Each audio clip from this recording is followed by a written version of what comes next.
PM Modi जल्द ही एक बार फिर हिमाचल दौरे पर हैं।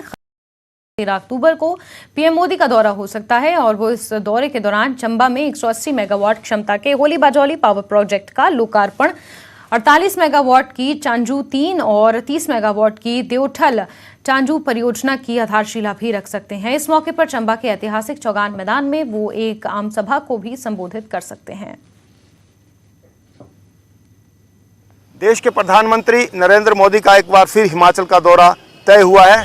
इस बार ये चंबा जिला का दौरा करेंगे। आपको बता दें कि 13 अक्टूबर को नरेंद्र मोदी यहाँ पर चंबा के ऐतिहासिक चौगान में एक रैली को भी संबोधित करेंगे। 180 मेगावाट से निर्मित होली बिजोली प्रोजेक्ट का वो उद्घाटन भी करेंगे।